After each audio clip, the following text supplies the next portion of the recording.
সোনার মদিনা। পবিত্র মদিনা শহরের প্রতি আমাদের প্রিয় নবী মুহাম্মদ সাল্লাল্লাহু আলাইহি ওয়াসাল্লামের ভালোবাসা ছিল অতুলনীয়। তিনি নিজেই এই শহরের প্রতি রহমত বর্ষণের জন্য আল্লাহ পাকের কাছে দোয়া করে বলেছিলেন, হে আল্লাহ, আমাদের কাছে মক্কা যেমন প্রিয়, মদিনাকেও তার মতো বা তার চাইতেও বেশি প্রিয় করে দিন।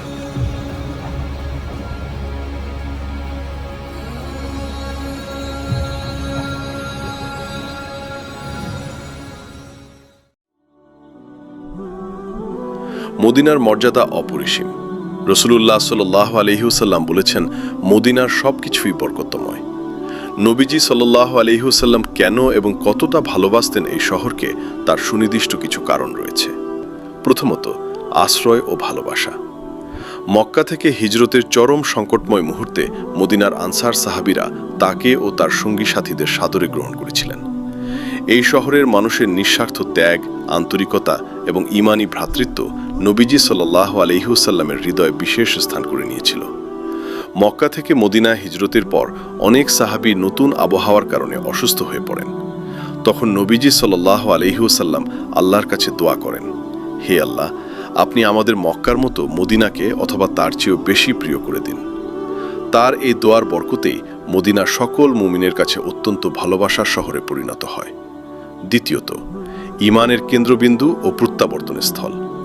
নবীজি সাল্লাল্লাহু আলাইহি ওয়াসাল্লাম ঘোষণা করেছিলেন, ঈমান যেভাবে গুহায় ফিরে যায়, ঠিক তেমনি ঈমান মদিনার দিকে ফিরে আসবে। ইসলাম পূর্বযুগের ইয়াথরিব নামের এই শহরটি তার আগমনের পর মদিনাতুন নবী বা নবীর শহরে রূপান্তরিত হয় এবং গোটা বিশ্বে ইসলামের আলো ছড়ানোর কেন্দ্রবিন্দুতে পরিণত হয়। তৃতীয়ত, শহরের আধ্যাত্মিক পবিত্রতা। মদিনা হলো এমন একটি পবিত্র ভূমি যাকে স্বয়ং নবীজি সাল্লাল্লাহু আলাইহি ওয়াসাল্লাম মক্কার মতোই সম্মানিত ও সংরক্ষিত এলাকা বা হারাম ঘোষণা করেছেন।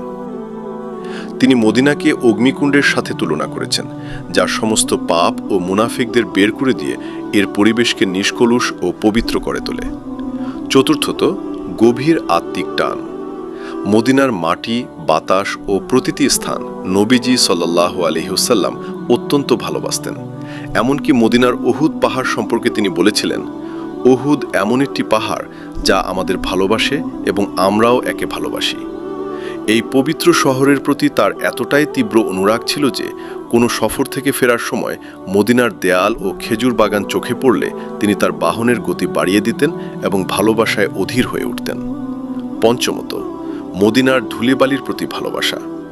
তিনি সাল্লাল্লাহু আলাইহি ওয়াসাল্লাম মদিনার ধূলিবালি বা আবহাওয়াকে রোগ মুক্তির কারণ বা শেফা মনে করতেন এবং মদিনার ধূলিকণা নিজের পবিত্র মুখমণ্ডল থেকে মুছতে নিষেধ করতেন। তিনি সাল্লাল্লাহু আলাইহি ওয়াসাল্লাম আজীবন মদিনার প্রতি এমনভাবে অনুরক্ত ছিলেন যে তার ইন্তেকাল যেন এই পুণ্যভূমিতেই হয়, সেই দোয়া তিনি সবসময় করতেন। রাসূলুল্লাহ সাল্লাল্লাহু আলাইহি ওয়াসাল্লামের এই পবিত্র স্মৃতি বিজড়িত মদিনা শরীফ এবং তার রজা মোবারক পরিদর্শন করা প্রতিটি মুসলমানের হৃদয়ের গভীরতম আকাঙ্ক্ষা। মদিনার প্রতি এই গভীর ভালোবাসা ঈমানেরও একটি অন্যতম প্রতিফলন।